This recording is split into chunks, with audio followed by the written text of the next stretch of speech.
If you're in your 50s like me, I'm sure you're not liking these aging changes that are happening. I want to hold on to my youth as much as possible. And the funny thing is, the apnea training I've been doing so that I can go freediving a bit has some amazing anti-aging benefits. First, cellular repair, autophagy. When you hold your breath, you're exposing your body to mild hypoxia, low oxygen levels.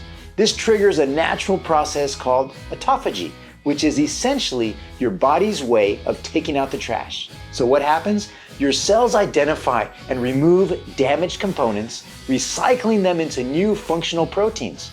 This process slows down aging by getting rid of faulty, misfolded proteins that contribute to diseases like Alzheimer's and Parkinson's. Studies suggest that fasting and breath hold training work together to enhance autophagy, making it a powerful anti-aging tool. Think of autophagy like a self-cleaning oven. When you stress your body just a little bit, like holding your breath, it activates a cleanup mode, getting rid of old, damaged parts of your cells and making room for fresh, new ones. This is one reason why breath hold training could help slow aging and improve overall health. Second, mitochondrial efficiency. Mitochondria are the power plants of your cells, responsible for turning oxygen and nutrients into energy. When you train breath holding, you're essentially making your mitochondria more efficient at using oxygen. So what happens? Your mitochondria learn to work with less oxygen, making them stronger and more efficient. This reduces oxidative stress, which is one of the major causes of aging and inflammation. A more efficient metabolism means better endurance, faster recovery, and more energy throughout the day. Imagine you have a car engine that can go further with less fuel. That's what breath holding does to your cells. It teaches your mitochondria, the tiny engines inside you, to produce energy more efficiently, which helps with endurance, slows down aging, and reduces stress on your body over time. Third, brain protection. One of the most exciting benefits of apnea training is its effect on brain health. Studies suggest that controlled hypoxia can stimulate brain-derived neurotrophic factor, a key protein for brain growth and resilience. So what happens? BDNF protects and strengthens neurons, reducing the risk of cognitive decline. It improves memory, learning, and focus, making it easier to absorb new information. Controlled hypoxia can increase neuroplasticity, meaning your brain becomes more adaptable and resistant to stress. Breath holding isn't just great for your body, it's like a gym workout for your brain. It releases a special brain growth protein called BDNF, which helps your neurons stay strong, boosts memory, and keeps your mind sharp as you age. So in a way, holding your breath actually could make you smarter. Breath holding is a longevity hack. You're cleaning out old, damaged cells, improving energy efficiency, and protecting your brain. That's why apnea training could be an essential tool for anti-aging and long-term health. Freeze. We're about to start setting up all my gear here.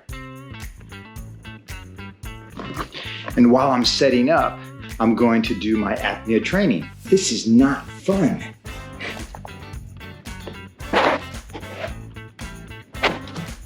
It is painful, man. Every time I do this, I'm dreading it. 1 minute. Breathe. God, that sucks. This is so painful.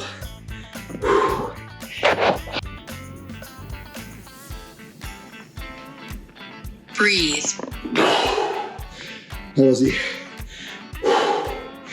my last set today. Not today. I still do it at night too, but for this morning, got all my cameras. Gear is all set up and ready to go for my filming. And now I get a 1 minute cool down. But it's like, I'm so glad it's over. Well done. It's always really nice to hear that.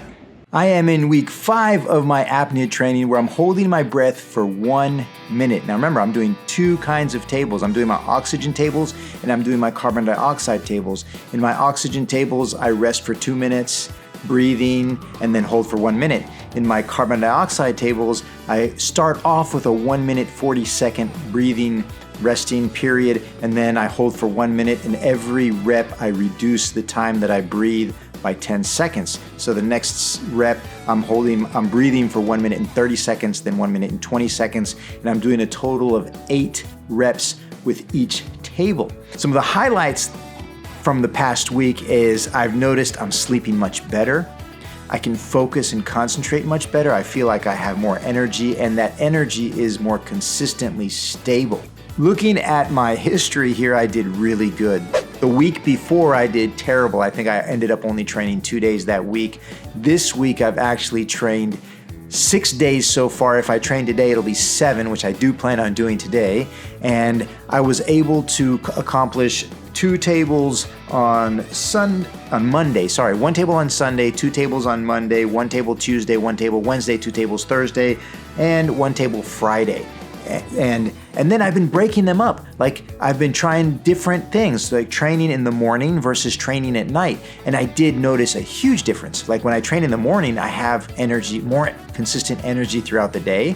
When I train at night, I sleep much better. I feel like I can breathe much better. It's really cool. And I'm really digging it. So let's go over my challenges. This week has been extremely challenging. At 45 seconds last week, I thought I was gonna die. The interesting thing is that now I can reach 45 seconds without feeling like I can die, but around 50 seconds, that feeling has moved up a little bit to 50 seconds, but it's more intense. And at the end, like when I get to a minute, I'm like, I don't wanna do this anymore. It is so painful, I wanna quit. But of course, I haven't quit yet. I'm gonna continue, I wanna see this through till the end. I've got 8 weeks, so we'll see what happens. But that is a terrible feeling of burning in the lungs, like I'm gonna die. It's like terrible. Another challenge that I've experienced this week was that I wanted to collaborate with a scuba school. So I called up a scuba school here in Houston because on their website it says they have freediving classes. And I thought, hey, that would be great if I take a freediving class, learn from someone more experienced. It's gonna really help me kind of understand what it really takes to hold your breath from someone that can actually do it. Right? Because doing this all by yourself with ChatGPT is like, it's like kind of like, what do they say? Leading the blind in a dark, like the blind leading the blind. That's what it's called. The blind leading the blind. I mean, I need someone with experience. And I emailed them and they kind of emailed me back saying, sorry, they don't teach freediving there, which really sucks because it's on their website. And it reminds me, one day I was searching, I was like, I'm always looking for Aikido dojos where I can train at. And I came across this Aikido dojo here in Houston that's new. And on the website, it said, hey, if you know Aikido, come train with us. You're welcome. Everyone is welcome to train with us. So I emailed the guy saying, hey, I really want to come by and train with you guys. He kind of did some research on me, found out who I was, emailed me back saying, sorry, you can't train with us.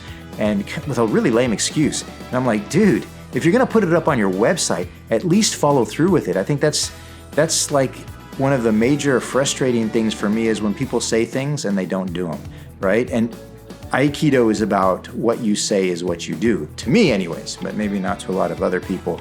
I'm kind of having a little setback with people that do Aikido in the world.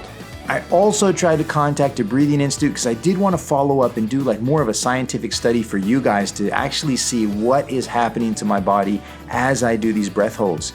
Unfortunately, they declined. I guess it's because I don't have enough subscribers. So if you're watching this for the first time, please subscribe to my channel, hit that thumbs up button, comment below, let me know what you think. Because in the end, if I would have walked up to that breathing institute and said, look, man, I've got 1 million subscribers and this is going to benefit you if you help me out and do this scientific study that's actually going to help everybody out and we get some like real results. But I guess I'm a nobody because I only have like 1,600 subscribers. Kind of sucks, but hey, 1,600 subscribers is a lot. I'm very happy with it. So thank you so much for subscribing if you are a subscriber watching this. Next week's training is again 1 minute breath holds. The week after that is going to be 115, and I think the week after that is actually jumps to 130 on the 8th week, which is pretty intense because if I feel like I'm dying at 1 minute, I wonder if I can make it to 115. But then again, at 45 seconds, I felt the same thing. I was feeling like, can I actually make it to a minute? I'm feeling like I'm die at 45 seconds. But if you remember when I was holding my breath for 30 seconds, I felt the same thing. So now at 30 seconds, it feels like nothing. I mean, it feels like, oh, is it already 30 seconds? This is nothing. I don't feel like anything's going on. Now, when I hit 45 seconds, I'm still feeling pretty comfortable right now. So maybe it's just the process of expanding my capacity to hold my breath. And that feeling is just gonna be there no matter what.